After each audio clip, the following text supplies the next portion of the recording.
What is going on, YouTube universe? Welcome to the Hip and Shoulder, where today we are diving into another edition of the round recap, focusing attention on round 4, which is finally, thankfully, thank the fucking football gods, we don't have to deal with these early season buys anymore. We are back as of round 5 to 9 games around, every single team playing as it should be. It feels so good to be breaking away from it. I've spoken about my distaste for round 0 and the complications it has caused. We have a ladder that's out of whack. I still feel some teams have gotten advantage because of these early buys, but we're not going to talk about it.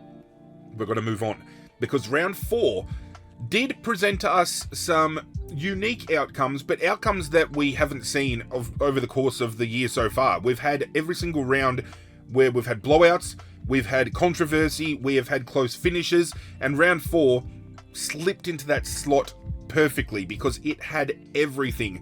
I don't think there's an in-between this week if your team played. You were either on one side of the spectrum or the other. You were either incredibly happy or you were fucking miserable. There was no in-between. There was no valiant in defeat, I don't think, this particular week. There was something to hang your hat on, or there was something to be absolutely pissed off about.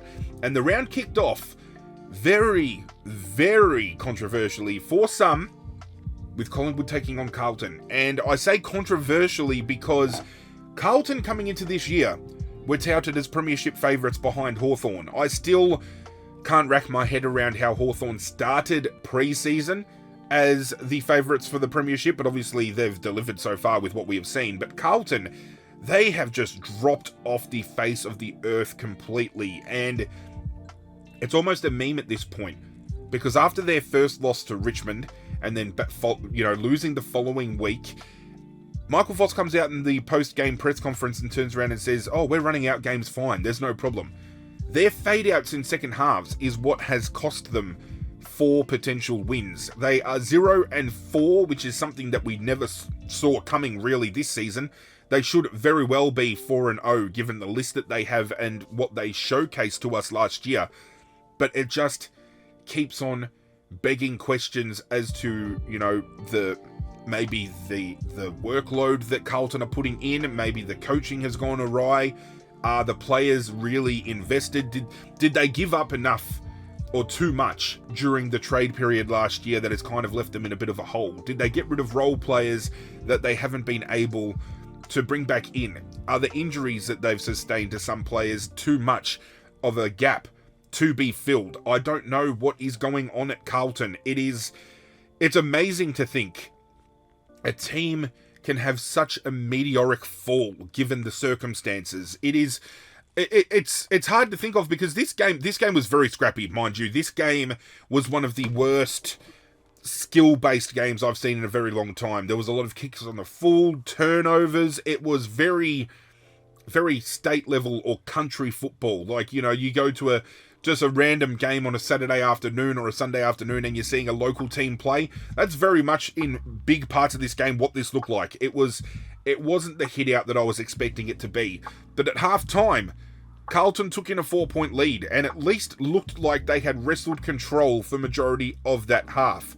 But again, the fade out happened, and Carlton in the third quarter managed to go on and kick 30 points. Carlton only managing the one behind, and it was just tail chasing from that point on. Collingwood, I feel could have walked off at 3-quarter time, come back halfway through the quarter, and Carlton still wouldn't have been in front because they would have been kicking themselves out of the game. That's how bad Carlton delivered. And again, you can make arguments, no Harry Mackay. So Harry Mackay, Charlie Curnow this year, 4 games in for Carlton, haven't had the opportunity to play together. And I feel as one of the most potent and strongest duos in a forward line in the competition, when you take one of them out, it's easier to lock the other one down. So you can make excuses maybe there. Nick Newman missing through injury is a huge component to their defensive structure, but does that whole defensive structure fail because he is not in it? I don't know. And then you look at the role players they've gotten rid of. Matt Owi's up forward. Always putting on pressure, always tackling, always crumbing the ball. Are they missing him in the forward 50? Matt Kennedy might not have had strong numbers each and every week, but always hit the scoreboard, always put on defensive pressure. Are they missing a role player like that in the midfield? I don't know. Is Voss just out of his depth? Is it time that Carlton swing the axe and let Michael Voss go? I made a comment to a friend of mine saying that I feel this is very much what Michael Voss did at Brisbane with the list that he had. And obviously, then he handballed it off and, Brisbane struggled for quite some time after. With Carlton, is that the same circumstances we're now facing? Is Michael Voss just not the man to go? Have they ran their course with him and they've kind of hit a wall? They're not going to go forward anymore. Do they have to look elsewhere? It's going to be an interesting watch for Carlton moving forward because there are a lot of contingencies that I feel need to fall into place for them to turn their season around. But at 0-4, very hard to see them coming back and playing finals football. And this is a team that I didn't only have making finals this year, not have finishing in the top 4, but also had winning the premiership overall. So, my prediction so far this year, fucking terrible. On the flip side of the spectrum, Collingwood, I feel they're thriving because of the recruiting they've gone and done. I mean, Lachie Schultz played one of the best games I've seen him play for Collingwood. Hit the scoreboard a couple of times, laid a monster amount of tackles. He had a fair bit of the ball. You then have a look at players like Tim Membry, who is making leads, creating opportunity in their forward line. It then allows players like Brody Myercheck and even Dan McStay to kind of get more free up forward as well. Jordan De Goey comes back in after some time off and he's looking like he's slowly getting back into it. I mean, he didn't have a whole heap of disposal, but he still managed to hit the scoreboard a couple of times, and that's what matters. It's very interesting just to see where these two clubs are at, because let's not forget, Collingwood only a couple of years ago were bottom barreling. They were down the bottom and we didn't think we'd see them rise again for a very long time. But it's the recruitment of players like Schultz, or even like a Ned Long, who, again, might not have gotten much of the football, but when he did, used it well. They haven't had a functioning forward line all that much. And coming into this year, I felt the acquisitions of Tim Membry and, being able to get a fit Dan McStay out there would help Brody Myercheck, and they'd look very good and scary up forward. And when on, they look on. I just struggle to see how there is such a disparity between these lists, because when you have a look at these two lists, you could argue that they're some of the best lists in the competition, boasting some of the biggest names, but one of them seems to be finding a way to get the job done, and the other one just failing to get out of the gates. And when they do have a lead, they fail to hold it. And these second half drop-offs are so incredibly harsh. I don't know whether they didn't focus enough on pre-season on fitness loading and whether they're just running out of steam. I don't know whether it's a morale drop when the scores are against them. I really don't know. But you'd be vastly more impressed of Collingwood's year this year, given the circumstances that we've seen them in numerous years, compared to where Carlton are at currently. I don't get it. Who would have had on their bingo card this year that North Melbourne and Richmond would have won a game in the first 4 games ahead of Carlton? No one. Yes, okay, looking at the scoreboard, 8-15 plays 6-10. You could argue if Carlton kicked straight, it would have stemmed the flow a little bit. Could make the argument that if Collingwood had kicked straighter as well, this could have been an absolute bloodbath. So Carlton probably counting their fucking lucky stars that it wasn't the blowout that it could have potentially been. Hi, it's me again, but future me from the point of recording this video. It'll make sense. I forgot to mention that one of the other biggest talking points out of the round was 2 supporters managed to get through the gates of the MCG during the Collingwood-Carlton game and were found holding armed weapons. They had guns. They managed to get past AFL security with guns into the game. They were arrested, and because of that, has caused a huge stir and shake-up with security, which saw people lining up for apparently hours to get into games. I know somebody personally that it took half an hour for them to get through the gates at the point of getting to the gate, and the pat-downs and everything are getting more severe. They're checking bags, they're doing everything, so people are now concerned, and there's an uproar because of the people waiting for as long as they did, that for smaller games, if it's this big of a wait, what's going to happen with games like Anzac Day? Collingwood Essendon fans trying to pack in, and security now being upped and being more pedantic with wanting to make sure everybody gets checked properly. Severe oversight by the security, and because of it, we're now in a position where the supporters are going to suffer again. AFL really aren't doing really fucking good, are they? Speaking of blowouts and horror starts to a season, Geelong just managing to get back and do Geelong things, but Melbourne, another team, looking for their first win in 2025. The fall-offs for some of these teams this year have blown my fucking mind, because let's not forget, when Melbourne won their grand final, they were touted as the next dynasty team. You have a look at the names that this club has, and there was no doubt that on paper, this could have been a double, triple, quadruple premiership winning team with the list that they have. Unfortunately, I don't know whether the AFL gods have conspired against them. It's definitely off-field shit that has taken them down this year. And you have a look at it in isolation, especially with some of the ways that some of these players were handling themselves after the loss, namely Christian Petrarca.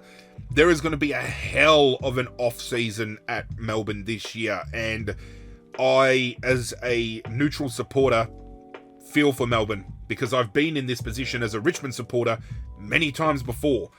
But this is gonna be ugly. I mean, Simon Goodwin throws Max Gawn under the bus a couple of weeks ago for their loss against North Melbourne, saying that he's dealing with off-field issues and kind of caused a little bit of a rift. Max Gawn had to go into kind of, control mode and try to wrestle that back a little bit. And even though he said, it's okay to talk about, no, it's not okay. And you don't need to gloss over it to make things better, Maxi. That's all I'm saying. Christian Petrarca, there was talk about him wanting to leave all pre-season. He didn't do so. He ended up committing to the club, but I think that commitment will be broken by the end of the year, and we could very well see Petrarca playing for Collingwood in 2026. Clayton Oliver could very well be at Geelong in 2026. Cozzy Pickett probably will be at Fremantle in 2026, and Simon Goodwin, he'll probably be lining up at Centrelink trying to get a paycheck, because I don't think he will be coaching in 2026. This was a hard watch, and I think the way Christian Petrarca acted at the end of the game sums up how Melbourne's year has been so far. The throwing of the mouth guard, the angst on his face, that he just looked like a broken man. This is a man that has worn his heart on his sleeve for this club ever since he was drafted, and to see him at this point just shows how on edge these players truly are. And if the players are like this, I can't even begin to think what the supporter base is like. On the flip side, Geelong just getting back to Geelong ways, Geelong things. I mean, when you've got Patrick Dangerfield running around, kicking 3 goals and getting 20 touches, the opposition is doing a pretty fucking lousy job, if you ask me. I think Zach Guthrie had something like 17 marks or something. I'll double check that with the stats right now just to be sure. But yeah, 17 marks defensively. Connor O'Sullivan, 13 marks. Lawson Humphries, 13 marks. Tom Stewart, 11 marks. They ran rampant, and okay, Melbourne do not have a solidified forward 50. We understand that, and we've known that for years. But to allow a defensive 6 to collectively, amongst 4 players, have over 50 marks, that is fucking ridiculous. It was an absolute whitewash everywhere around the ground, and it was painful as a neutral to watch, because you want to come into these games hoping for a great hit out. When your own team is playing, you're always fully invested. But I'm one of those neutrals, while I knock shit around, I apologise. I'm one of those neutrals that loves to sit down and watch a cracking game of football. And this was a game that I found myself very much bored and wanting to do something else apart from watching this game. To tell you the fucking truth, that's essentially sums up. It was a game that was never within Melbourne's grasp. I think the closest they got was 3/4 time, but even then, Geelong had just wrestled so much momentum throughout those first 3 quarters that you never felt like they were ever going to lose control of the game. The first 2 games of the round just perplex me, really. I don't understand. When you look at some of these teams on paper and you see the names that they've got, like you look at Carlton, they've got Patrick Cripps, they've got Sam Walsh, you've got Charlie Curnow, you've got Harry Mackay, you've got Adam Chera, you've got Jacob Wiedering, you've got Sam Doherty, who, okay, he might not be playing his best football right now, but you still got him. The young kids that they've got circulating through that team are exciting. Similar to Melbourne, Max Gawn, Christian Petrarca, you've got Clayton Oliver, you've got Jake Lever, you've got Stephen May, you've got some very solid role players like Tom Sparrow, or you've got like Charlie Spargo sat on the bench. And that's another thing. I hate when debutants sit on the bench, but imagine playing your 100th game and being the fucking sub. That just blows my mind that that's even a fucking thing as well. But These teams have so much talent and star power, and they're just failing to get out of the gates. What the fuck is going on? And let's not forget as well, Geelong over the last few years have lost some very, very elite talent, like Isaac Smith, Tom Hawkins. You know, these players leaving, a lot of people felt maybe would leave a little bit of a gaping hole, you know, some roles that wouldn't be able to be fit. And this is a team that has managed to find a way through either drafting, through trading, or just the comeuppance of players that they've already got on their list. You know, nobody thought that Shannon Neal might be the heir apparent to Tom Hawkins a few years ago, but you have a look at how Shannon Neal holds himself when he plays. He looks like he could be the guy. You know, Ollie Henry doesn't always set the world on fire, but looks like at times he could be that guy. And when the time comes and the occasion calls for it, they play their role incredibly well. I'm just so fucking confused of what's going on with some of these teams this year, really. Whilst Carlton and Melbourne continuing their season without a win might be a good conversation point, this next game, I think, brought about the most controversy and the biggest talking point out of the round. Gold Coast, Adelaide, Saturday afternoon at People's First Stadium. When it came to tipping this game, I was confident enough to say Gold Coast would win because off of track record, when it comes to playing at People's First, they just play incredibly well, and it's hard to back against them when they're at that stadium. Had you have told me that we were going to be coming into a game where Adelaide were going to be robbed of an opportunity on goal that could have won them the game, I probably wouldn't have been all that surprised, to be honest, because it's something that we have become accustomed to with Adelaide. There's a stat going around that since 2023 till this particular game, there has been 5 or 6 instances where the AFL have come out and conceded that the Adelaide Football Club should have been given a free kick or something should have fallen the way of Adelaide to help them with that win or assist with that win. Obviously, historically, we remember them playing against Sydney. The goal that was kicked by Ben Keys, which was a goal, it was conceded as a behind, and they didn't overturn that. That cost them finals in the end. Heading into 2024, they were given a more favourable fixture to kind of make up for that fact, and things didn't fall their way again, but still, we had outcomes that come incredibly close by marginable situations that, again, the AFL came out and conceded. They got wrong. And this game, again, the AFL have come out and conceded that there was an outcome that was wrong.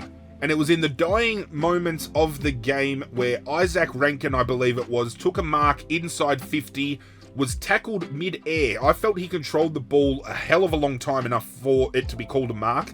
The umpire called play on because the ball spills out. There was then a moment where another Gold Coast player had possession and got tackled. I feel they could have called that holding the ball.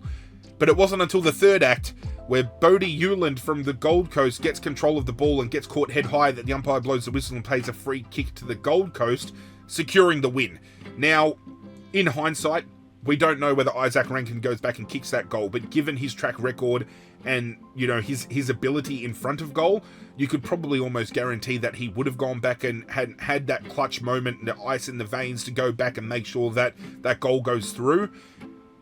But to think that this club, and again, if Adelaide end up missing finals based off of just one individual win, if they miss out by just 4 points, or even percentage, there will be a fucking riot given the circumstances. I know Josh Jenkins, you know, past Adelaide player, has come out on radio and said that Adelaide fans shouldn't get caught up in it, they need to move on.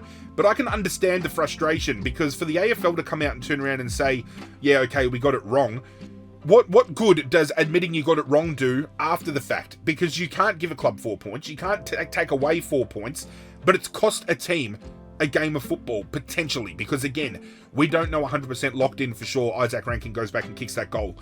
It's just so fucking upsetting that another game of football, and a game that was actually a very good game to watch as a neutral supporter, was ruined by umpiring or lack thereof. And it wasn't at all any fault of Adelaide, because you can't sit here and go, oh, if Adelaide were more accurate, they would have won the game. They kicked 14 goals 6. I don't think they could have been any more accurate if they had tried, considering the fact that Gold Coast 13-13 could have potentially blown this game out of proportion if they had kicked straight. But to be sitting here recording this video, knowing full well that that should have been a free kick and at the very least would have tied the game up, because Isaac Rankin would have scored. He would have 100% scored from the point where he marked the ball. There's no way he kicks it out on the full or it gets marked on the goal line. There's no way. So to think that an outcome has fallen this way is pretty fucking abysmal, to be honest with you. And this was a clash that was touted as one of the best of the round. I actually came into it saying that I think this game could have been game of the round. It ended up being game of the round, I feel, because of that finish and the unpaid mark and the controversy that falls out of it. Because you've now got the Gold Coast who go on undefeated and Adelaide lose their first game of the year. You know, there's big implications to this, especially, as I said, if it comes to the end of the season and you've got one team missing finals and potentially one team making finals. So on the flip side of that as well, if Adelaide miss out, they'll be pissed. But if Gold Coast manage to make finals this year off of one win, there will be fucking people in rapture because of the fact that the win came from a non-decision. It's just, I don't know, this had ramifications that could affect both teams at the end of the year, and I don't like how it ended. I don't like where we're sitting with this. Over at the MCG, Richmond hosted Brisbane. This was a game where I tipped Brisbane comfortably, and I thought this was going to be a 10-plus goal massacre. I love my Tigers. I bleed yellow and black, but I've accepted that coming into this year, and I've said it a couple of times already in previous videos, that I know that we're going to get touched up some weeks quite convincingly. I mean, last week against St Kilda, or sorry, the week prior at least, 80 plus points was not a good look. So coming into this game, I felt if St Kilda have done us by 80, then Brisbane should do us at least by 10 goals minimum, but this could have been a 100-point blowout the way I looked at it, coming up against the reigning premiers. But to my surprise, Richmond put in an incredible fight, and I said at the start of the video that you either fall on the spectrum of being very upset or very happy with how your team performed. I think Richmond and Richmond supporters take more out of this game than Brisbane end up taking out, because Brisbane, they kick 18-10, they kick 118 points, probably to be expected that they cracked the 100 against Richmond. But for Richmond to kick 13-12, we had 25 scoring shots. I think when you look at the amount of forward 50 entries we had, looking at the team stats, I'll bring that up right now while we're having a conversation, because I remember the Fox Footy commentary team talking about it and saying how impressed they were overall for the return of inside 50s versus scores. So Richmond had 40 inside 50s for the game, and from those 40, they scored 25 times. I think that's incredible against a defensive outfit like Brisbane, who are arguably one of the best defensive outfits in the competition.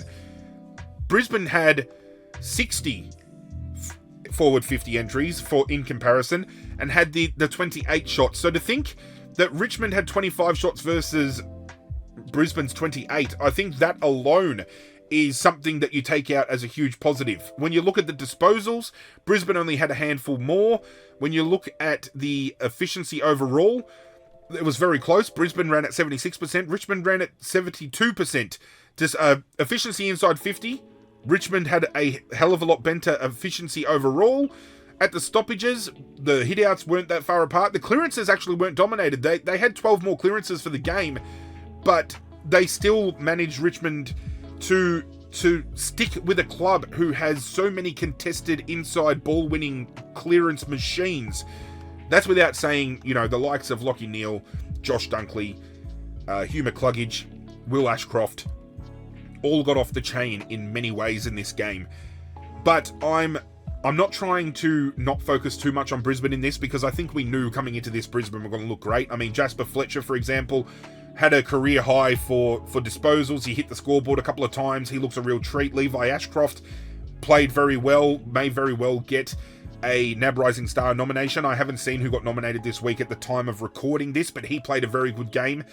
But I just have to really hang my hat on the Tigers here, and I feel a lot of people that discuss this game will probably talk about the Tigers more so.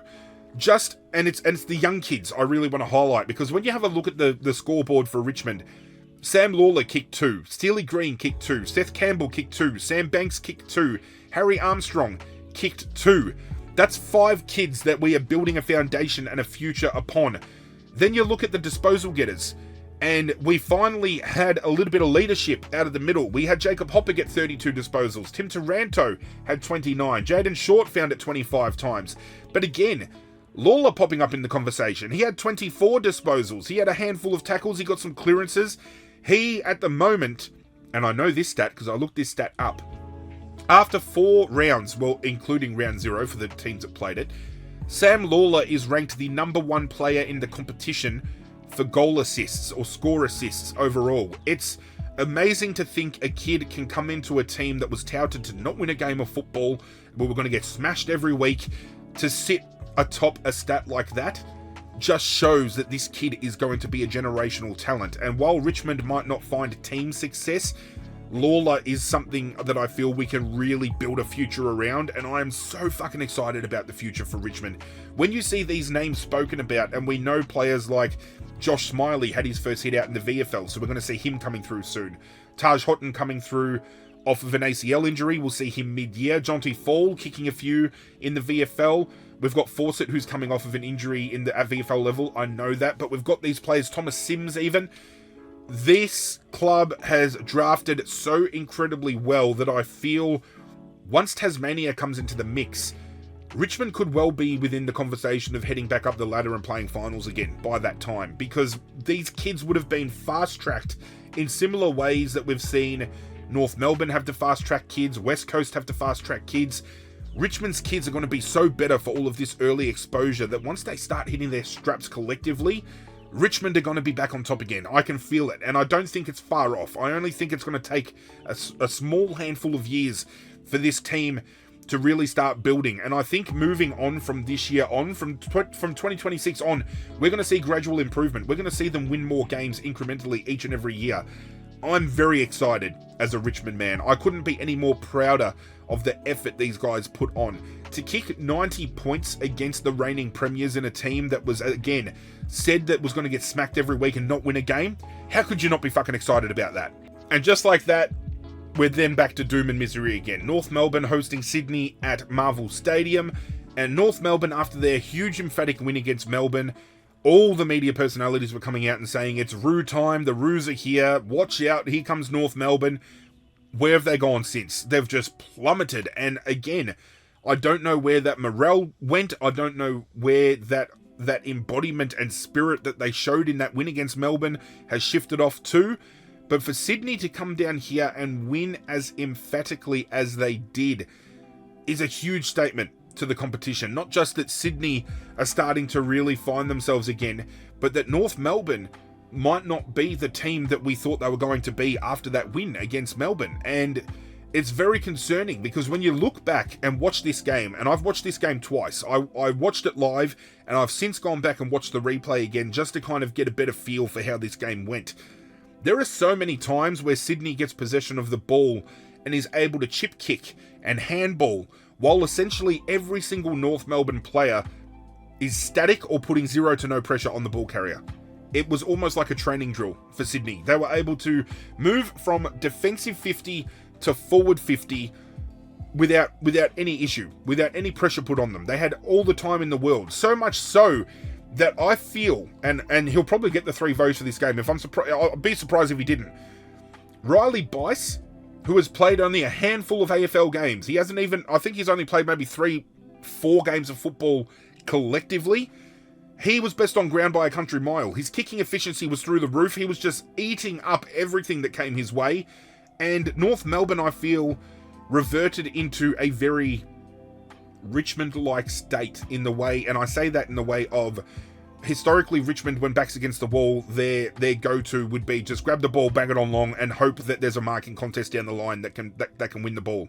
So many times in this game, you would see North Melbourne have possession and you'd see loose players around, but they're driving the ball 50 metres long to a contest and Sydney's just cleaning it out and running it off. Don't get me wrong, there are battlers at North Melbourne. You've got Luke Davies-Uniacke digging in deep, Simpkin digging in deep, Sheasel digging in deep.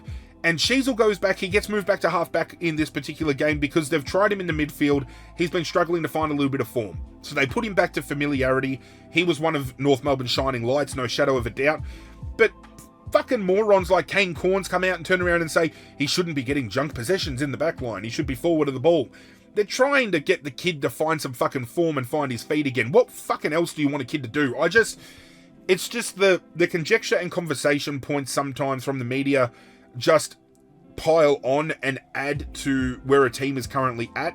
And it was only a few weeks ago where Kane Cornes was one of those media personalities that were beating up North Melbourne in a more positive light. We're a couple of weeks down the track and we're already monstering them out of conversation. I don't understand. The swing and sway and the push and pull of media in the AFL is fucking ridiculous. But this game was an absolute train wreck to watch. I think the only people that would have been happy to watch this were truly Sydney supporters, and that's it. Because as a neutral, this was a game that I became very disinterested in very quickly, because my mindset fell into the trap of, if North Melbourne players aren't going to look interested out there, why should a neutral supporter or any other supporter show any fucking interest at all either? If you thought that was bad and Sydney were acting out training drills, nobody in the whole competition over the course of this weekend embodied what a human would look like if they were a witch's hat, then West Coast taking on GWS at NG Stadium.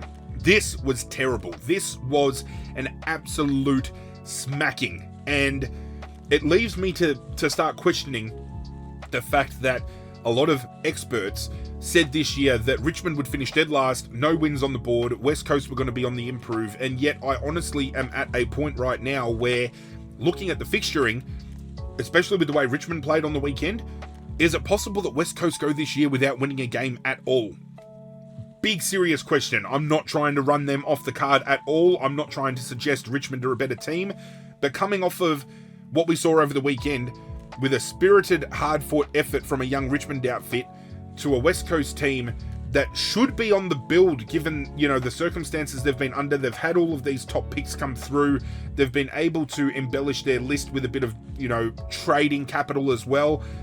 They should be definitely performing a hell of a lot better than where they're at right now. And it's potentially only going to get worse for them, because when you think about it, when you have players like Jeremy McGovern, Elliot Yeo, Dom Sheed, all retire. You've got the possibility this year of Oscar Allen potentially landing at another club. All this talk about Harley Reid potentially going to another club. Where does that leave West Coast moving forward? It is a very, very tough ask for West Coast supporters, because a lot of them would have felt coming into this year that they would finally see the tides turning. But unfortunately, it's turning out to be the same old West Coast each and every week, and it's not in a good way. When you have a team that allows so many players to get off the chain like GWS were able to, it's rather alarming. Tom Green has 37. Lockie Whitfield as a defender has 35. Lockie Ash as a defender has 31. Jesse Hogan comes out and kicks 9. In this current day and age, I can't remember who the last person was that kicked 10. I do remember Jack Rewalt kicked 10 against the Gold Coast, I think it was a few years back.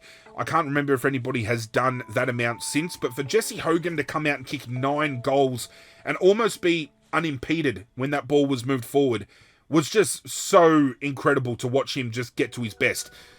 Toby Green, floating around the ground.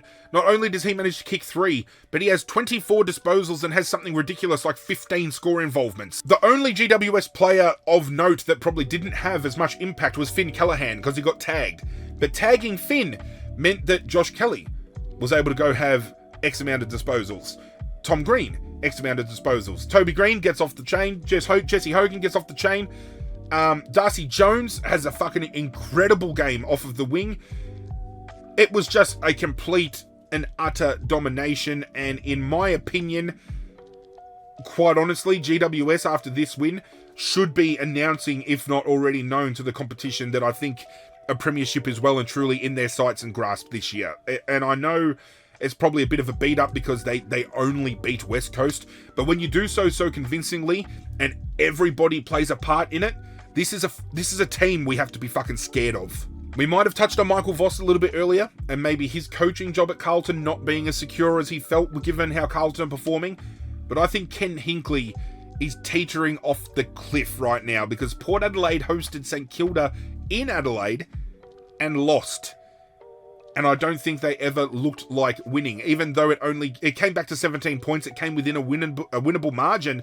St Kilda were never in a position to lose this game. It was a game where they came out of the gate strong and just had Port Adelaide chasing from the get-go. 16 played 40 at quarter time. 37 played 60 at half time. They wrestled it back at three-quarter time and then they started stemming the flow, but even then, they would kick a goal, St Kilda would find an answer. And this was a team that had Zach Butters come back into it. This was a team that finally, after weeks, had Horne-Francis put a best on-ground effort in, and it still wasn't enough. This was a team on paper that should have absolutely destroyed St Kilda, and Kane Cornes said it best. When you look at the midfield matchups of these teams, this should have been a midfield dominance from Port Adelaide. Ollie Wines, Connor Rozee, Zach Butters, Jason Horne-Francis, Willem Drew should have absolutely ran rampant. But it was led by Jack McRae and the other midfielders of St Kilda that got on top of the contest and managed to just smother Port Adelaide around that ball. It was defensive rebound work from Nasiah Wanganeen Malira and Jack Sinclair that was able to set St Kilda up moving forward. It was the strong marking and shutdown abilities of players like Caminiti and Wilkie that were able to get on top of players like Lord and Georgiades, who, even though Lord and Georgiades both kicked 3 apiece, wasn't good enough to get the job done.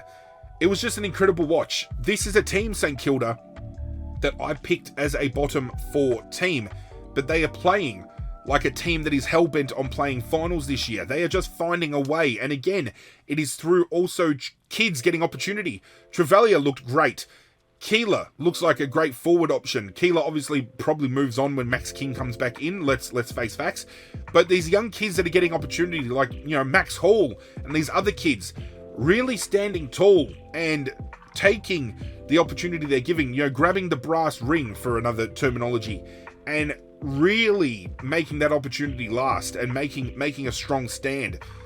I don't know what's happening with Port. I did suggest at the start of the year that Ken Hinkley wouldn't make the end of the year and would potentially be bounced out by mid-season because I felt with no Zach Butters they would have a rough start. I at least got something right, because Port Adelaide are having a rough start. You would have thought that after they bounced back against Richmond and found that form, that they would have found a little bit more continuity in their game. Rudely mistaken. I don't know what Port Adelaide have to do here, because they've got Horne-Francis, who showed disinterest in the first 3 weeks. He gets made an example of this week and comes and plays like a fucking like a house on fire. But then you've got players like Connor Rozee, who dropped off his efforts severely, and you would have thought that maybe with players like Butters coming back into circulation and Horne-Francis getting off the chain, that Rozee would have found an easier way to slip into things. Just never got out of that gear. Alir, he managed to hold things down, but then again, he had some moments that really didn't look like he was at his best. Jace Burgoyne, far off the standards he was setting himself for this year. Willie Rioli did absolutely fuck all. Asava Radagalia looked absolutely terrible in defence. It was a hard watch as a Port Adelaide supporter, but as a St Kilda supporter, you would be stoked, and as a neutral supporter, I can't believe I'm going to say this. Even though I tipped Port Adelaide, I found myself wanting St Kilda to win this game. I really wanted to see the young kids get up and about. I don't know. There's something about St Kilda and their youth that when you see them up and about and excited, it gets you happy, makes you smile. And St Kilda fans, again, another reason this week to get absolutely happy, because not only do you get a huge scalp against Richmond last week, but you managed to win 3 in a row by knocking off Port Adelaide at home. Huge.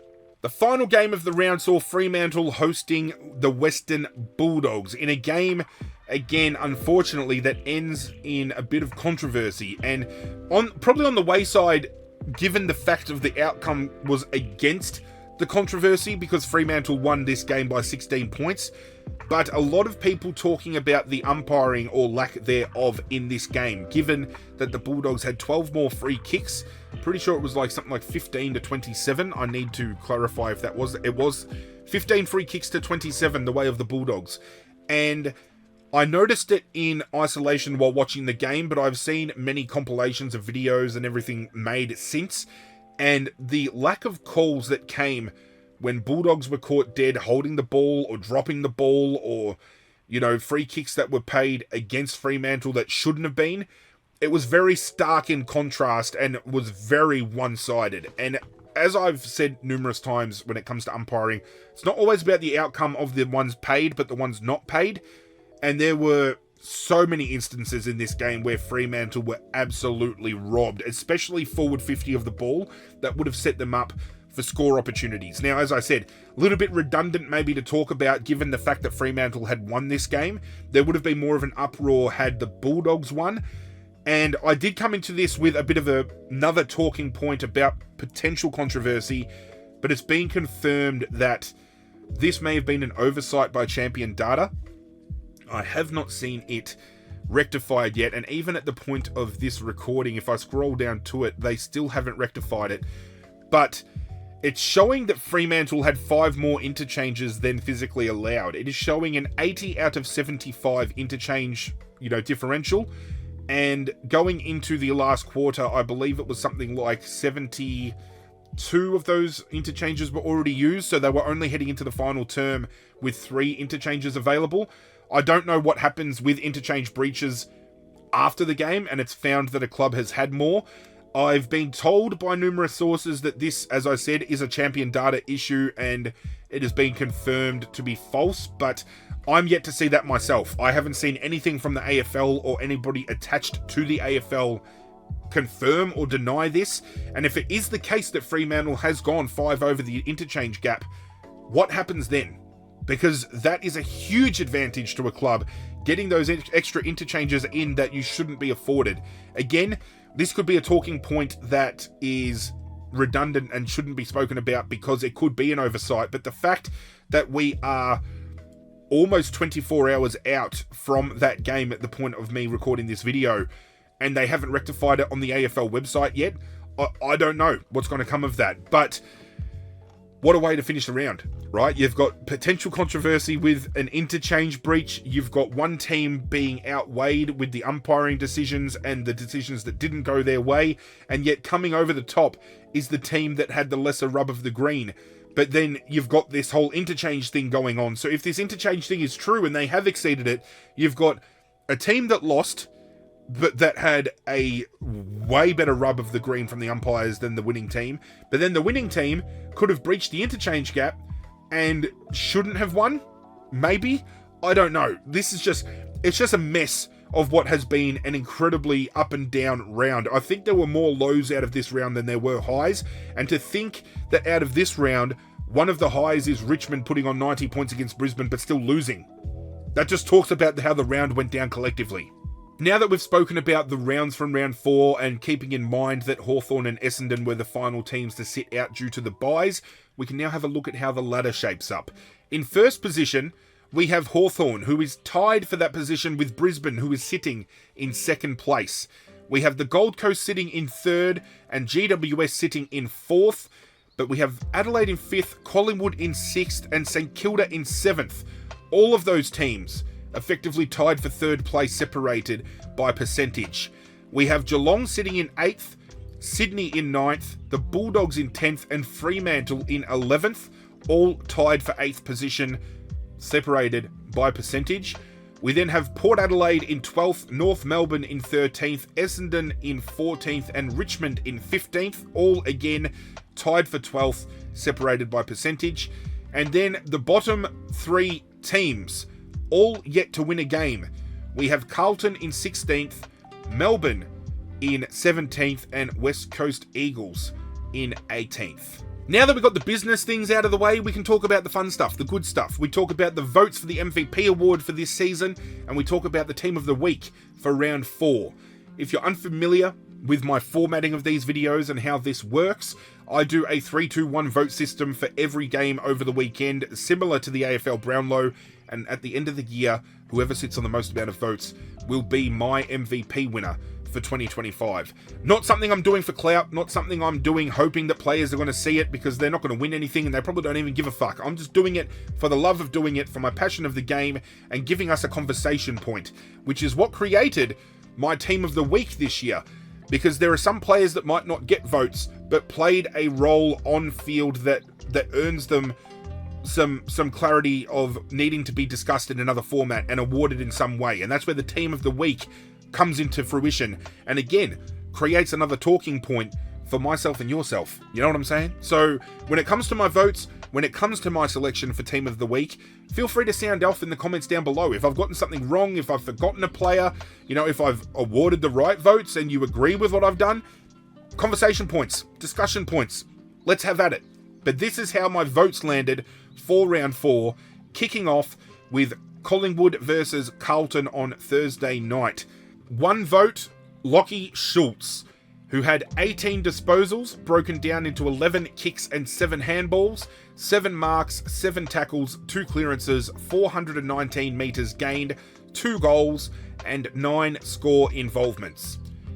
2 votes, Nick Dacos, 27 disposals, 12 kicks, 15 handballs, 1 mark, 4 tackles, 6 clearances, 398 metres gained, and 4 score involvements, with Steele Sidebottom getting 3 votes, 24 disposals, 14 kicks, 10 handballs, 2 marks, 7 tackles, 7 clearances, 366 metres gained, and 4 score involvements.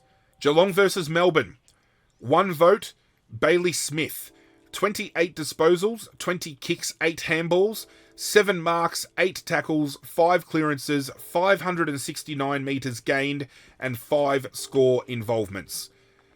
2 votes, Patrick Dangerfield, 20 disposals, 12 kicks, 8 handballs, 6 marks, 1 tackle, 3 clearances, 473 metres gained, 3 goals, and 9 score involvements. And best on ground, Zach Guthrie, 3 votes, 30 disposals, 23 kicks, 7 handballs, 17 marks, 4 tackles, 1 clearance, 421 metres gained, and 8 score involvements. Gold Coast versus Adelaide, 1 vote, Riley Thilthorpe, 16 disposals, 11 kicks, 5 handballs, 5 marks, 2 tackles, 9 hitouts, 4 clearances, 307 metres gained, 5 goals, and 8 score involvements.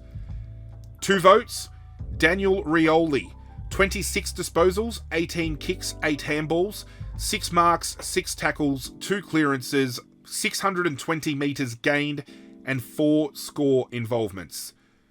Best on ground, 3 votes, Jordan Dawson, 31 disposals, 17 kicks, 14 handballs, 5 marks, 6 tackles, 5 clearances, 511 metres gained, and 5 score involvements. Richmond versus Brisbane, 1 vote, Will Ashcroft, 24 disposals, 16 kicks, 8 handballs, 4 marks, 4 tackles, 5 clearances, 472 metres gained, 2 goals, and 7 score involvements. 2 votes, Hugh McCluggage, 26 disposals, 12 kicks, 14 handballs, 6 marks, 12 tackles, 6 clearances, 403 metres gained, 2 tackles, and 9 score involvements. With best on ground, 3 votes going to Lachie Neale, 42 disposals, 15 kicks, 27 handballs, 1 mark, 4 tackles, 7 clearances, 170 metres gained, and 9 score involvements. North Melbourne versus Sydney, 1 vote, Will Hayward, 15 disposals, 12 kicks, 3 handballs, 6 marks, 3 tackles, 373 metres gained, 4 goals, and 9 score involvements. 2 votes, James Rowbottom, 20 disposals, 12 kicks, 8 handballs, 3 marks, 6 tackles, 7 clearances, 422 metres gained, and 5 score involvements. Best on ground and 3 votes, and we spoke about him earlier, Riley Bice, 26 disposals, 20 kicks, 6 handballs, 15 marks, 2 tackles, 433 metres gained, and 7 score involvements. GWS versus West Coast, 1 vote, Tom Green, 37 disposals, 15 kicks, 22 handballs, 5 marks, 1 tackle, 7 clearances, 576 metres gained, 2 goals, and 11 score involvements. 2 votes, Toby Green, 24 disposals, 16 kicks and 8 handballs, 7 marks, 5 tackles, 4 clearances, 414 metres gained, 3 goals, and 15 score involvements. Best on ground, 3 votes, Jesse Hogan, 12 disposals, 10 kicks and 2 handballs, 10 marks, 1 tackle, 280 metres gained, 9 goals, and 11 score involvements. Port Adelaide versus St Kilda. 1 vote, Jack Sinclair. 25 disposals, 21 kicks, 4 handballs, 3 marks, 2 tackles, 3 clearances, 539 metres gained, 1 goal, and 4 score involvements. 2 votes, Jack McRae. 28 disposals, 15 kicks, 13 handballs, 4 tackles, 9 clearances, 467 metres gained, and 9 score involvements, with best on ground 3 votes going to Jason Horne-Francis. 28 disposals, 13 kicks, 15 handballs, 6 marks, 6 tackles, 6 clearances, 376 metres gained, 3 goals, and 6 score involvements. Fremantle versus Western Bulldogs. 1 vote, Andrew Brayshaw. 29 disposals, 12 kicks, 17 handballs, 2 marks, 9 tackles, 4 clearances, 360 metres gained, 1 goal, and 9 score involvements. 2 votes, Sam Darcy. 21 disposals, 15 kicks, 6 handballs, 11 marks, 1 tackle, 3 clearances, 387 metres gained, 5 goals, and 9 score involvements, with best on ground 3 votes going to Caleb Sarong. 38 disposals, 15 kicks, 23 handballs, 7 tackles, 15 clearances, 556 metres gained, and 9 score involvements. And after 4 rounds of football, this is how the leaderboard for the Hip and Shoulder MVP Award shapes up. In 3rd place, tied on 5 votes apiece, we have Connor Rozee from Port Adelaide, Tom Liberatore from the Western Bulldogs, Matt Rowell and Noah Anderson from the Gold Coast, Isaac Rankin from Adelaide, and Nick Dacos from Collingwood. In 2nd place, tied on 6 votes, we have Dane Zorko and Lockie Neal from Brisbane, Jack McRae from St Kilda, and Caleb Sarong from Fremantle. And in 1st place on 7 votes, taking the lead after another best on ground performance, we have Jordan Dawson from Adelaide. Now it's time to shift attention to the team of the week for round 4, and I had some difficulties piecing this one together because there were some players that I really wanted to get in and some players that just missed out marginally. So players like Connor O'Sullivan from Geelong, I really wanted to get into this team. Nasiah Wanganeen-Malira, I really wanted to get into this team. So if I've fumbled and they should have been in here, feel free to let me know. But this is how my team of the week for round 4 looks. Deep in defence, I have Riley Bice and Lockie Whitfield in the back pockets with Callum Wilkie at full back, with Jack Sinclair and Dan Rioli off half back with Zach Guthrie at centre half back. Across the centre, I have Hugh McCluggage and Will Hayward on the wings, with Lockie Neal in the centre. Toby Green and Jason Horne-Francis run off of the half-forward flanks with Sam Darcy at centre half-forward, with Lockie Schultz and Riley Thilthorpe in the forward pockets, and Jesse Hogan at full forward. Darcy Cameron leads charge in the ruck, with Caleb Sarong as ruck rover and Tom Green as rover. The interchange boasting Darcy Jones, Josh Dunkley, Jordan Dawson, and Luke Jackson. The substitute is Sam Lawler again. This is a position where I'm not sure I should be picking somebody who started as the sub and choosing the best of the bunch. I'm using the sub as getting in another player that I feel should make the team, but didn't do enough per se to overshadow the 4 that are on the bench. And my coach of the week, 2 weeks running, is Ross Lyon after St Kilda finding the way to knock off Port Adelaide in Adelaide.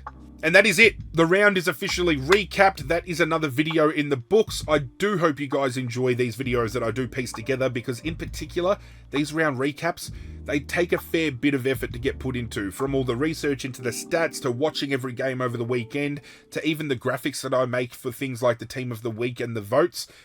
Takes a lot of time out of my time to be doing it, so I do appreciate you guys turning out and watching what I put out. I would appreciate it a little bit more if you continue to hit that like button and you hit that subscribe button down below as well. Get on board the community we're building. We've hit 100 subscribers already, thanks to you guys at home. We're now gunning for 1,000. Bigger, better. Let's do it together. Me and you. But that's it from me, guys. I'm out of here, and as always, I will catch you guys next time.